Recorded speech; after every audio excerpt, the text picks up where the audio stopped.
ESPN personality Stephen A. Smith still floating the idea of a potential run for the White House in 2028. Smith is mainly known for being a sports analyst, but in recent years he's leaned into the world of politics more and more often. In an interview with CBS Sunday Morning, the topic of the presidency came up once again.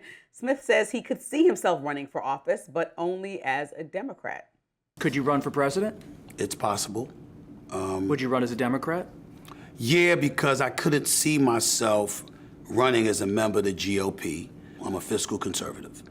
I can't stand high taxes, but I'm a social liberal. In the same breath, because I believe in living and let live.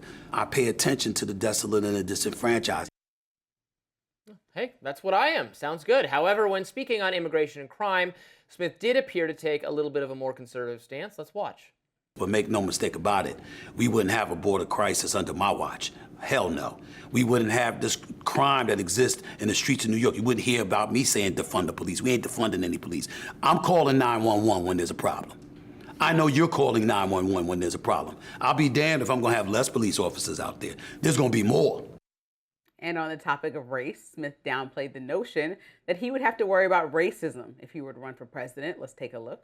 How would you handle race if you got into the contest? I would be who I am. Would you worry about racism if you ran for president? No. I know it exists. I know that you can't escape it, but I do not believe it is as prevalent as some on the left would like us to believe. I do believe a vast majority of Americans judge you on the content of your individual character rather than the color of your skin. Man, I'm liking what he has to say more and more. Ultimately, Smith says he probably won't make an official decision until next year. Smith did start out as a sports writer and reporter, but then became one of ESPN's most famous personalities, known for his expressive style of public speaking and debating, which some have argued would translate well into politics. Jesse Arm, vice president for the Manhattan Institute, writes on X, if he does run, and quite possibly even if he doesn't, the candor and authenticity he exhibits in clips like this are more likely to dislodge Harris and inject a dose of reality into the Democratic Party than any trollish Gavin Newsom tweet, AOC pitch for woke world policing, or anything the other likely candidates have offered to date. And sports broadcaster Robin Lundberg says anyone who thinks Stephen A. Smith becoming president is crazy, they went into hibernation a while ago.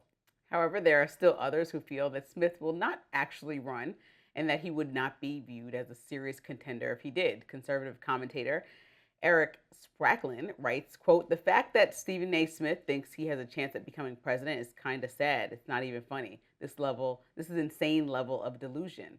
And left-wing commentator Roland Martin says, quote, national media always falls for the silliness. Stephen A. ain't running for president. He ain't leaving those big checks at ESPN and Sirius just to go nowhere in the Democratic primary.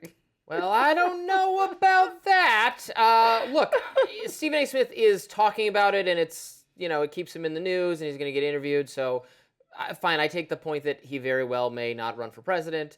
I think it's more likely than not that he opts not to run for president. I also don't know, while the Republican Party likes celebrity entertainment type people and their leadership, I don't know if there's an appetite for this among Democratic primary voters who are just very progressive and very would look kindly on a kind of newcomer to Democratic politics. Democrats at the primary level, at the elite level, are very like wait your turn and do everything by the book, and they're very procedural.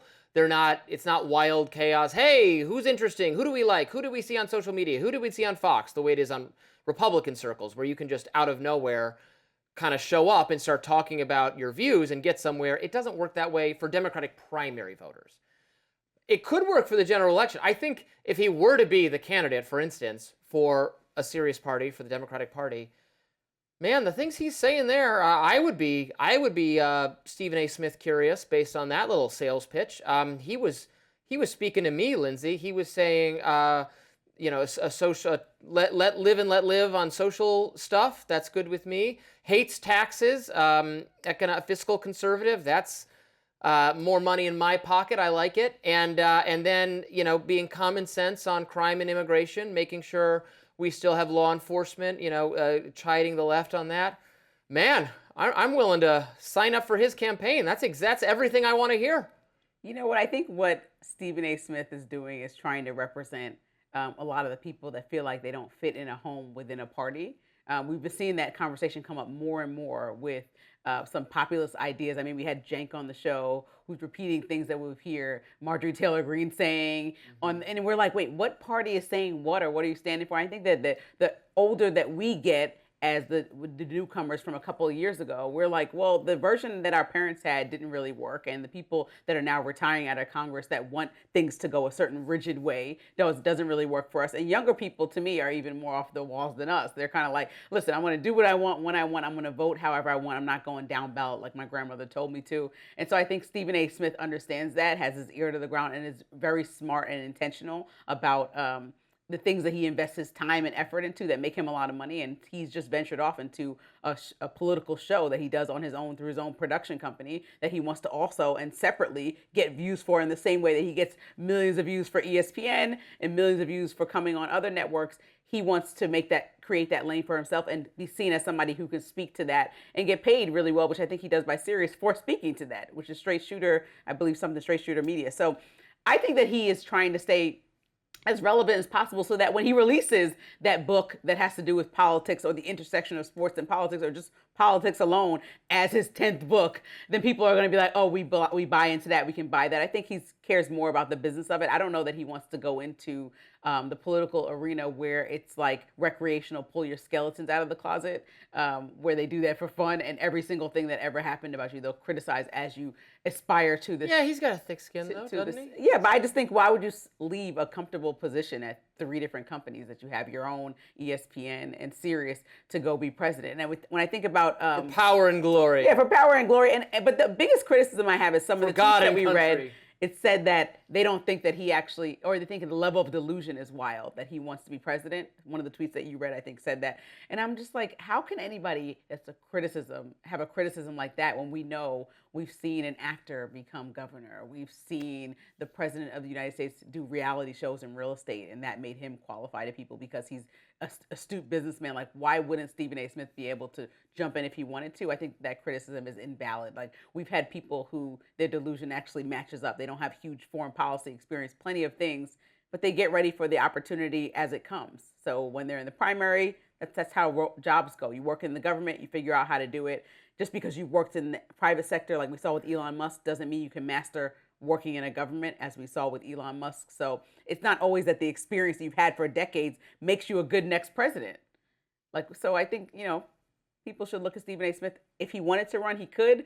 I don't think that he's serious about running. And I think that he's trying to play it so down the middle that he's able to constantly sell books and have millions of views. Yeah, if I had to guess, I think that's probably where I'd land too. But I don't know. I found myself wishing that he would decide to run, listening to that. I think maybe Gavin Newsom will adopt some of those policies. You can vote right for Gavin. I don't add a little sassiness to that. Be doing that. You don't know. You don't know. I don't think so. Got a lot more to talk about on Rising today. Please stay with us.